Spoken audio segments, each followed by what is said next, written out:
Today we're going to take these crisp, fresh fall apples and turn them into the easiest and most delicious applesauce you'll ever make. To start, you're going to need 5 to 7 apples. Any variety you'd like will work fine. This will make about a quart container's worth of applesauce. We're going to peel them and then we're going to take the cores out. If you have a core remover, that'll work great. I don't, so I'm going to show you how I take them out with a knife. It's not an exact science, but I like to just kind of cut slightly over from the core and then cut little triangles out around it just like that. Try to make sure you're avoiding the seeds, and you can kind of cut down through the middle and that will take that core out. Try to make sure any areas where you see seeds might have been in, remove that also because those are a little pulpier and harder. And then we're just going to dice this up into fairly bite-sized pieces that will help it cook quicker. And we're going to throw this into any vessel you'd like to cook with. I'm going to do it in my Dutch oven, but you could use a regular sauce pot. Just to keep these from oxidizing and turning brown, I'm going to throw half a cup of water over them. You'll need that to cook anyway, so you would be adding that later on.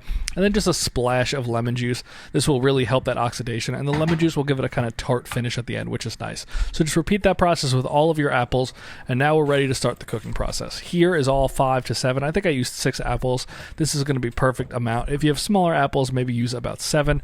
We're going to add a quarter of a cup of sugar. We're going to put in about a teaspoon worth of salt. That'll just help bring out the natural flavors of the apple and kind of cut through the sweetness. And we're going to use about a tablespoon of cinnamon.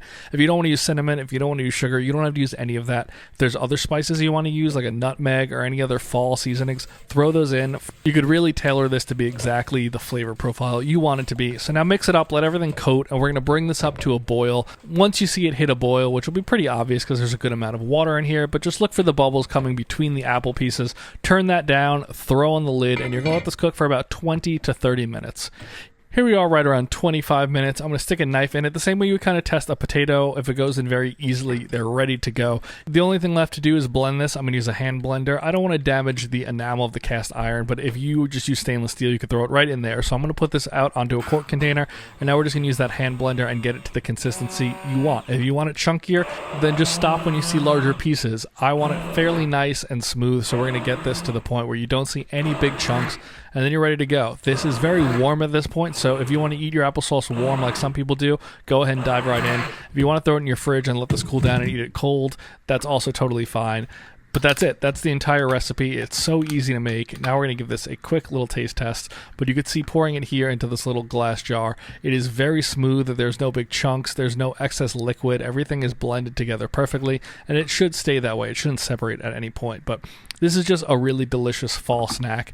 The flavor profile is fantastic. It's not overly sweet. The cinnamon kind of helps cut through that. So does that salt. It doesn't taste salty, but it's just not overly sweet.